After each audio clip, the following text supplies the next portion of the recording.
Steven Spielberg's Saving Private Ryan is known as one of the most accurate war movies when it comes to attention to detail, and the amount of work that was put into the uniforms and weaponry, the scenery, and the atmosphere is astonishing. Yet there are some things that had to be sacrificed for the sake of cinematography or the enjoyment of the audience, and a few things the movie simply gets wrong. So let's take a closer look at the events and characters of the opening battle scenes of Saving Private Ryan.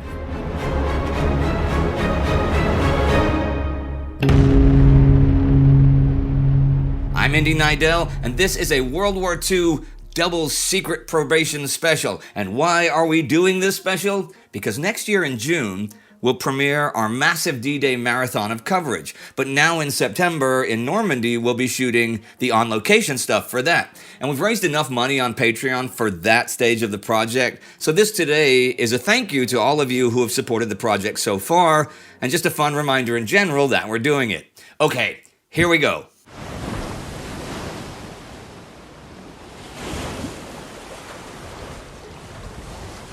The Omaha beach scenes begin on a row of Czech hedgehogs. These are some of the typical World War II defenses deployed as anti-tank or generally anti-vehicle barriers. They are known as Czech because they were at first part of the Czech border defenses against the German invasion pre-1938 and the Munich Agreement.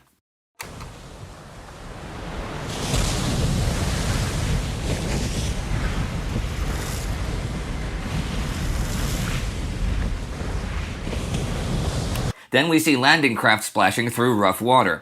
Now, these are accurate LCVPs, a derivative of the original Higgins boat. However, these American-made landing craft are largely absent from the landings at D-Day, as most were shipped to the Pacific Theater, as I've talked about in the regular episodes. At Omaha Beach, well, at Normandy in general, we would see some of them, but the Rangers would have been in British LCA landing craft assault, which are also steered by British personnel and not Americans. Some of the men are vomiting or shaking, which could stem from nerves over what is to come, but can also, of course, be the rough seas. Although they did many rehearsals, these men are soldiers and not specially maritime trained Marines. Also, these boats would have been in the water for some time, loading, circling around, getting into formation, sometimes hours before hitting the beaches. And these landing craft are not sea-going boats and are pushed around by the waves quite easily, especially in the strong currents in front of the beaches.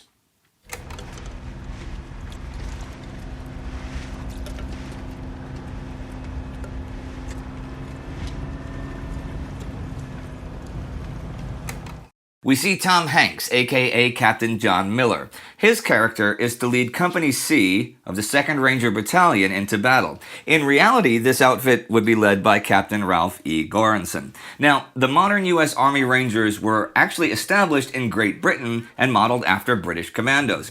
Intended as an elite formation, they often got special assignments. At Normandy, this is generally the destruction of German gun batteries, like they do at Pointe du Hoc, roughly 4 miles west of Omaha Beach. Most of Omaha Beach is assaulted by regular infantry. Omaha Beach itself is divided into a bunch of sections: Charlie, Dog Green, Dog White, Dog Red, Easy, Fox, like that. In the movie, and at first, in reality as well, the Rangers of Company C are heading towards the Dog Green sector. The 2nd Ranger Battalion is teamed up with the 116th Infantry Regiment of the 29th Infantry Division and split into task forces. While Task Force A is busy scaling the cliffs at Pointe du Hoc, it is Task Force B that is scheduled to land near the 116th at Omaha. The initial plan at Dog Green is to achieve several breakthroughs and capture the German strongpoint of Vierville right behind the beach defenses, but plans are subject to dramatic change, and I'll get back to that later on.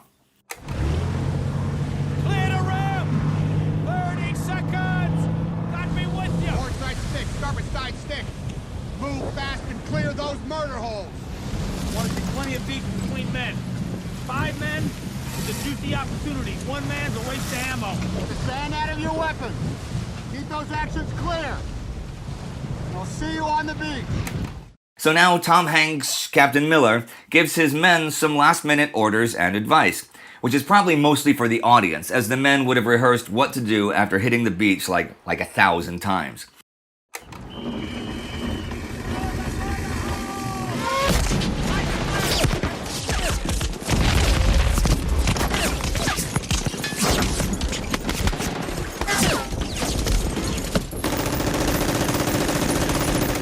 Tightly packed men in a boat are a major target, and the only way to change that is to get off the boat quickly and spread out on the beach. There is no backwards, no retreat, not much room for tactical movements to the sides. The only real choice is to get to the end of the beach as quickly as possible and develop a tactical situation from there.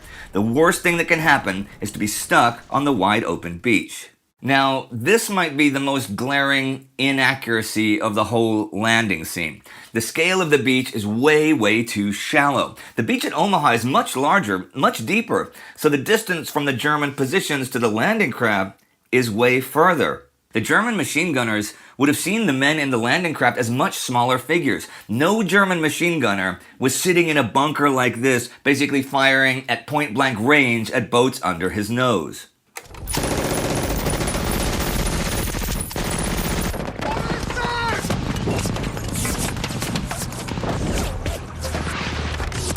There is a difference of opinion about the effects of the preliminary bombardment by the Allied Air Force and Navy. Many sources say it smashed German defenses on a wide scale. Nearly all large caliber artillery and anti-tank gun emplacements were wrecked, as were many communication stations, ammunition stores, and even the Goliath control stations that were in place. Stephen Ambrose, though, and some others do not share this view. But anyhow, here, the main defensive tools of the Germans center on machine guns, the MG42, and stuff like mines, barbed wire, and field mortars. The belt-fed MG42 is extremely deadly. At Omaha, although the Germans have quite a few of them, possibly as many as 85, ammunition and replacement barrels are in short supply. See, the MG42 needs its barrels replaced often because of overheating, and both ammo and spare barrels run out quickly. A nice detail here is that the tracer bullets are kept in a white, yellowish color, not green lightsabers like in that other war movie. Something also accurate is the smoke and dust and fog that surrounds the beach. It really was not possible to watch the attack unfold from the sea.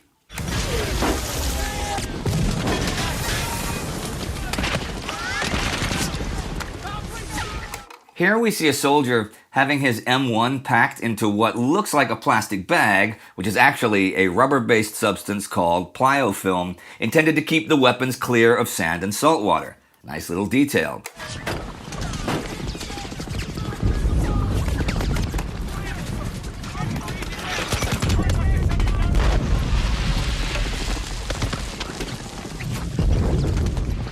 Another little inaccuracy, though, is the amount of obstacles on the beach. The Germans love boasting about their mighty Atlantic wall, which makes you think of row after row of heavy bunkers and defenses.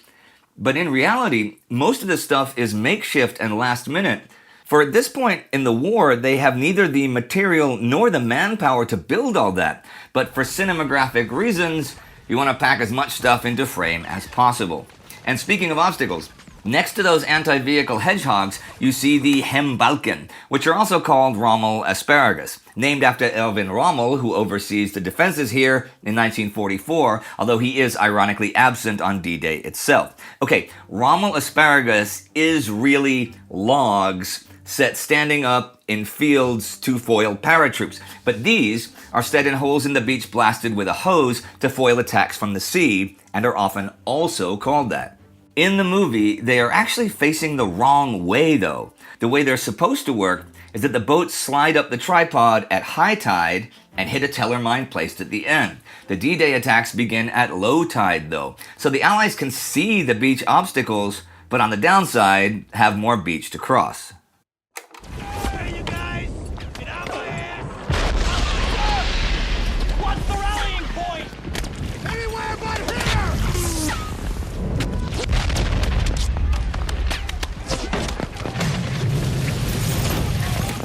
Company C lands at approximately 6:45 a.m., and the landing craft come immediately under heavy machine gun and mortar fire. In fact, most of the casualties happen in the first half hour, when the men are the least protected and the most huddled together. And actually, the lead LCA was hit before even reaching the shore, and 15 men were killed in real life.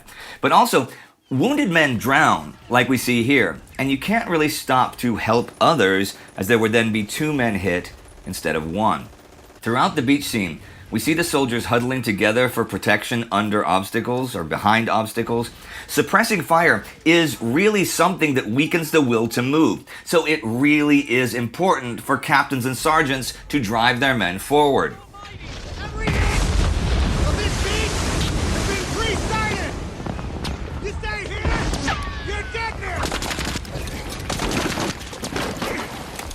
At 6:49 in the scene, Miller says that every inch of the beach would be pre-sighted, which in itself is an accurate assumption, as it is standard procedure for German artillerymen. But those range tables were kinda useless, as most howitzers and guns were wrecked at this point. But still, getting off the beach is the only available option. I'm hit low. Guns! Navy Beach Battalion, sir! I gotta clear these obstacles! Make holes for the tanks! All the others foundering in the channel! Order, sir! You go somewhere else! I'm clearing this one! Come on, Briggs! At 7:58 in the scene, engineers are part of the attack to destroy the obstacles so tanks can come through. Amphibious operations with infantry alone are difficult enough, but landing tanks is a technical nightmare. Even without the obstacles, the beach offers very little traction. At other parts of Normandy, they land bulldozers to deal with the obstacles. Miller argues that the tanks are already floundering in the channel, which is only kind of true. Almost all of the armor of the accompanying 741st Tank Battalion indeed fails to land at Omaha and sinks, but that is far off in the east. But Miller could not have known that yet. Here at Dog Green, around 16 M4A1 duplex drive Shermans would have made it to the beach at this time.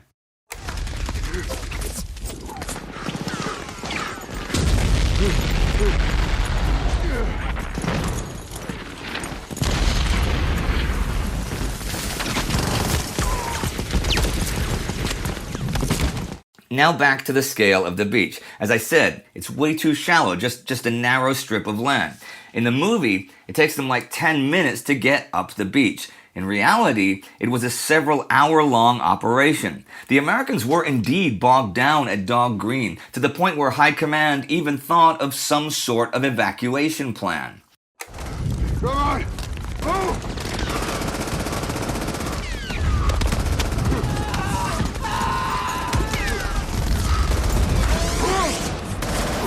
Okay, Marcus's and my personal pet peeve with the whole beach scene really comes here. That giant German bunker, from which the machine gunners are firing right into the oncoming landing craft. Of course, if you think of German bunkers, that's what you picture, but in fact, that's just what Nazi propaganda wants you to think. Giant Regelbau casemates of reinforced concrete. But again, reality is much different.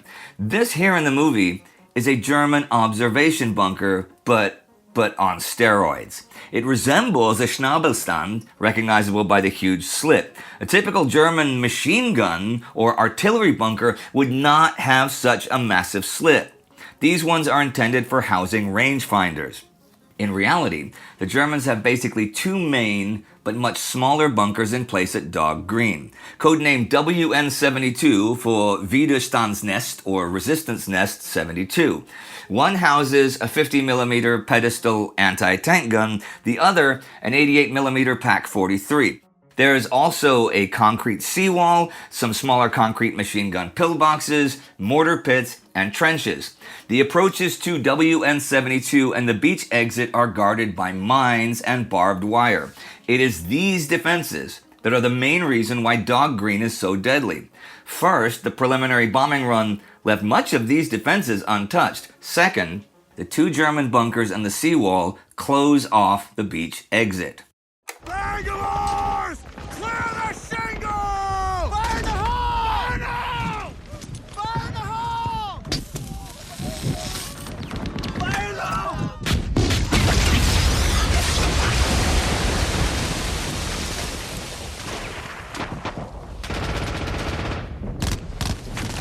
We're in business! Defilade! Other side of the hole! Barbed wire, as always in modern battles, is one of the most frustrating obstacles to overcome. Bangalore torpedoes are pole charges and are used to clear mines and barbed wire. The bangers are used quite a lot throughout D-Day, actually. And once the Americans managed to break the line, there is indeed not much left to face them. The bunkers are breached with grenades and flamethrowers, and there are several small-scale fights along the trenches, but nothing in terms of a defense in depth or some mobile armor reserve.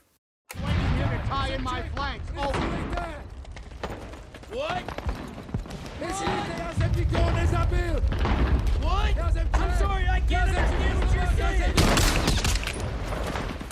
Now on to the famous scene where the Americans shoot the two surrendering soldiers. These soldiers speak Czech, saying they are not Germans and did not kill anyone. This is another nice detail. Well, okay, not nice, but it accurately portrays that the defenders at Omaha and Normandy are not elite veteran Wehrmacht soldiers, but quite the opposite. Many of the men manning the defenses are auxiliaries, often Volksdeutsche, ethnic Germans, drafted into the Wehrmacht from occupied countries like Czechoslovakia. Many of the guns are also second-hand Czech or French ones. This is the Wehrmacht of 1944. Troops consigned to Festungs's or fortress duty are far from being of high fighting value. Most of them are very young or very old, and often frightened out of their minds. The few battle-hardened soldiers and officers there are mainly too wounded for other jobs. There's a whole sector held by men that are recovering from stomach wounds. But why is Saving Private Ryan sometimes called alternate history when it comes to the involvement of the Rangers in the movie version of Dog Green? Well, here's the shocking twist. Unlike in the movie, the Rangers are not in the first wave to hit the beach. It is actually part of the 29th Division that lands right before them.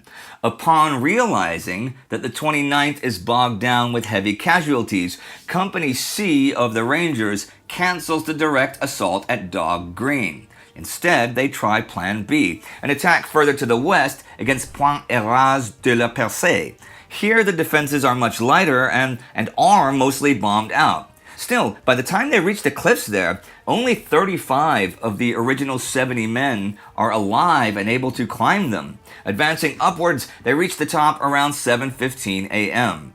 There, they are involved for the rest of the morning in clearing out a German fortified house and some trenches before joining up with the Ranger Task Force from Pointe du Hoc. So in actual reality, trying to storm WN-72's defenses head-on was doomed to fail, and the attack was aborted. The concrete defenses there are eventually overcome around midday by engineers. So there you have it. A lot of accuracy and attention to the small details, even as the attack itself that is depicted is not what the actual Rangers' attack was. We, as always, will strive for maximum accuracy in our mammoth D-Day coverage of the operations, concept, and execution. And all of the background, the players, the intelligence, the weapons, the people, the locations, the everything. It will be covered on an unprecedented scale and will be released on June 6, 2023. It's the Time Ghost Army that is funding this whole D-Day project, and you can join us on this adventure by joining the Army at patreon.com or timeghost.tv. It very much will be a great adventure. And after the on-location filming stage is over in September, the Time Ghost team will be celebrating at Oktoberfest in Munich, and we have a spare seat. So we're auctioning it off so that one of you can come join us and meet the team. All proceeds will, of course, going towards making the D-Day project possible. Details are in the description and the pinned comment. See you next time.